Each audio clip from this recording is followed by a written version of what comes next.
नमस्कार सभी को। तो इस वीडियो में अपन कुछ ज़रूरी बात करने वाले हैं। वो जो परीक्षा एग्ज़ाम में आपको इन नियमों को, इन बातों को ज़रूर से ध्यान रखना चाहिए।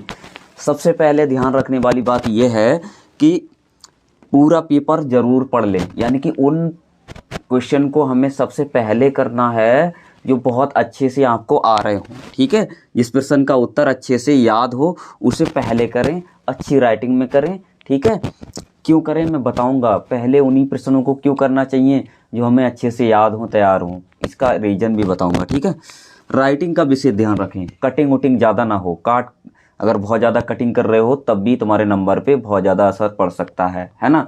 तुम्हारा बहुत अच्छा क्यों ना लिखा हो, लेकिन तुमने जगह जगह पे कटिंग कर रखी है तब भी मार्किंग अच्छी नहीं होती है ना। उत्तर अलग ढंग से लिखें। अलग ढंग का मतलब ये है, यानी कि सबसे पहले खंड डाल लीजिए। मान लीजिए का खंड कर रहे हो, प्रश्न पत्र 2 खंडों में विभाजित है, का और खा, है ना।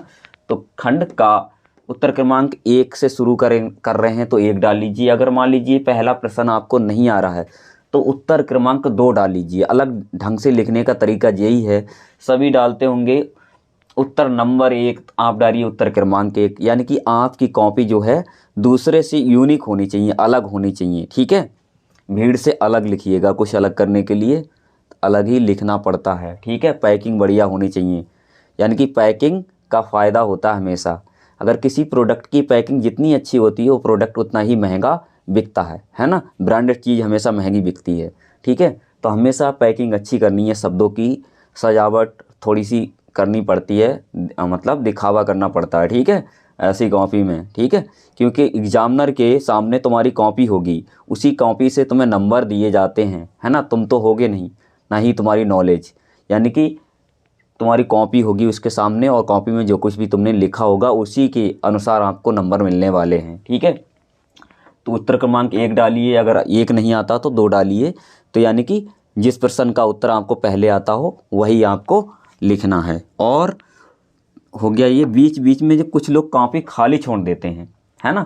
थोड़ा सा लिखा फिर छोड़ दिया, फिर लिख दिया फिर छोड़ दिया कि ये नहीं आ रहा, आधा अधूरा छोड़ दिया, फिर बीच में 2 लाइनें छोड़ी कि बीच में का याद नहीं आ रहा है, फिर लिख रहे हैं। तो इस तरह से नहीं करना। आपको जैसा याद आ रहा है तो उसे बना करके पूरा छापना है आपको। ठीक है, तो बीच बीच में कॉपी को बिल्कुल भी खाली नहीं छोड़ना है। तो ये बात को विशेष रूप से ध्यान रखिएगा, इसका आपके नंबर पे बहुत ज़्यादा असर पड़ता है। ठीक है, उसके बाद सभी प्रश्नों का उत्तर जरूर दें। मैंने यहाँ पे लिख दिया। आप सोच रहे सारे प्रश्नों के उत्तर तो मुझे आते ही नहीं, दूँ कहाँ से, है ना। लेकिन फिर भी आप बना कर के लिखने की कोशिश करेंगे। जिस मिलता जुलता जैसा भी आपको याद आ रहा है वही लिखिए, कुछ भी लिखिए, लेकिन लिखना है। क्यों पता, इससे क्या फ़ायदा होगा? नुकसान नहीं होगा लेकिन फ़ायदा ज़रूर हो जाएगा। फ़ायदा ये होगा, अगर आप कुछ भी नहीं लिखे रहेंगे, जो प्रश्न आपको नहीं आता है, तो आपको नंबर कितना मिलेगा? 0, डबल 0 आएगा उसमें, है ना। अगर आपने कुछ नहीं लिखा तो डबल 0 मिल गया। अगर आपने बना के लिखने की कोशिश करी, क्योंकि एग्जामिनर जो है पूरी तरह से कॉपी को पढ़ करके नहीं देखता। आपकी राइटिंग अच्छी है, थोड़ा बहुत ऊपर से सही है, तो उसने हल्की सी नज़र डाली, कॉपी चेक हो जाती है। ठीक है, तो इससे आपको नंबर मिलने के चांस रहते हैं। मान लीजिए कोई 4 नंबर का प्रश्न है, आपको लग रहा है मुझे तो आता ही नहीं, मैंने छोड़ दिया, तो आपको नंबर मिला 0। अगर उसमें आपने 4 लाइनें लिख दी बना करके और नंबर उसने 2 दे दिया, तो आपके नंबर तो बढ़ ही गए हैं, कम तो नहीं हो रहे हैं ना। तो इसलिए क्या करना, आपको लिखना है। पेपर पूरा करने के बाद लास्ट में अपना रोल नंबर ज़रूर से डालना है, अंकों में और शब्दों में। इस बात का भी विशेष ध्यान रखें। ठीक है, और साइड में लाइन ज़रूर बना लें। इस तरह से जैसे कॉपी मिलेगी तो कॉपी की साइड में इस तरह की डबल लाइंस बना लें। स्केल अपने साथ ले करके जाएं।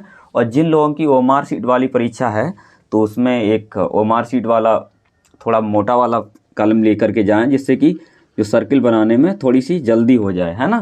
क्योंकि ओएमआर शीट वाले में हमें ये पॉइंट जो है ब्लैक करने होते हैं ना काले पेन से, तो मोटा वाला कलम लेकर के जाएं जिससे जल्दी हो जाएगा थोड़ा। ठीक है, स्केच वगैरह लेकर के ना जाएं, उसमें अलावा नहीं होता। मोटा कलम थोड़ा सा ले जाएंगे तो जल्दी सर्किल को आप फिल कर पाएंगे, है ना। तो इन सारे रूल्स को ज़रूर से फॉलो करें और सभी प्रश्नों के उत्तर ज़रूर दें, है ना। क्योंकि कुछ ना कुछ लिख दोगे तो नंबर मिलने के चांस रहते हैं। अगर नहीं लिखोगे तो क्या होगा, एग्जामिनर उसमें डबल 0 नंबर दे करके आगे बढ़ जाएगा। लेकिन अगर आप लिखे रहेंगे तो नंबर तो देगा ही, है ना। क्योंकि अगर हो सकता उसने ध्यान ना दिया हो, जल्दबाजी में चेक कर दी कॉपी तो आपको पूरे भी नंबर आ जाते हैं। कभी कभी देखा होगा आपने, आपके आस पड़ोस में भी कई बच्चे पढ़ने में कमज़ोर रहे होते हैं, उनके नंबर बहुत अच्छे आ जाते हैं। तुम्हें उम्मीद भी नहीं होती, उसके माँ बाप को उम्मीद नहीं होती, बच्चे को भी उम्मीद नहीं होती कि मैं टॉपर कैसे बन गया, मैं पास कैसे बन गया, क्योंकि उसने लिखा है ज़बरदस्त तरीके से, इसलिए उसको नंबर अच्छे मिल गए हैं, है ना। और इसी तरह से आपको ज़्यादा दिमाग पर बोझ नहीं डालना है, मेहनत से पढ़ना है, सारे टॉपिक को एक बार देख करके जाना है, जैसा याद आए एग्ज़ाम हॉल में बैठ करके 3 घंटे लगातार लिखते रहना है, ठीक है। तो आपके निश्चित ही रूप से अच्छे नंबर आएंगे। ज़रूर इन जितने सारे रूल्स मैंने अभी बताए इनको फॉलो करोगे तो आपको एग्ज़ाम में ज़रूर फ़ायदा होगा, हर पेपर में फ़ायदा होगा। इसी प्रकार से आपको लिखना है, ठीक है, उत्तर क्रमांक डालना है। और कुछ बच्चे ऐसे होते हैं, अगर आपके आगे पीछे वाले बच्चे भी कमज़ोर पढ़ने में होते हैं, इस बात को विशेष ध्यान रखना। कई बार ऐसा होता है होशियार बच्चों के साथ भी, मतलब कमज़ोर बच्चे हैं अगर आपके साथ वाले सभी और बीच में आप हैं तो आपको भी कम नंबर मिल जाते हैं। इसका कारण क्या होता है, मान लीजिए सारे बच्चे पढ़ने में कमज़ोर हैं और एक बीच में तुम होशियार हो उसके बाद भी कमज़ोर हैं, तो क्या होता है पता है, जब होशियार वाला बीच में बच्चा बैठा है तो एग्जामिनर जो है कॉपी चेक करते करते उसका दिमाग सेट हो जाता है कि यहाँ के सारे बच्चे इस स्कूल के ख़राब ही हैं, है ना, तो वो कम नंबर देने की उसकी आदत पड़ जाती है। जब तुम्हारी कॉपी बीच में आती है तब भी वो कम ही नंबर देता हुआ चला जाता है। तो कई बार होशियार बच्चों के भी कम नंबर आ जाते हैं एग्ज़ाम में, इसकी वजह से क्योंकि उस स्कूल के और बच्चे भी कमज़ोर हैं।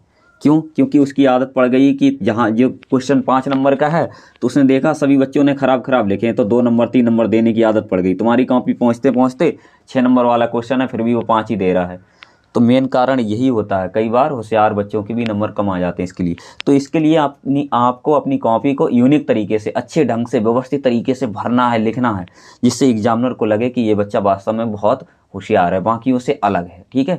तो आई होप आपको ये वीडियो पसंद आया तो लाइक तो ज़रूर करें, अपने दोस्तों को भी ये सूचना ज़रूर पहुँचाएँ, शेयर कर दें, ठीक है। थैंक्स। और इस चैनल को भी सब्सक्राइब कर लें, इसी प्रकार की वीडियो यहाँ पे आते रहेंगे, ठीक है। Thanks watching for video.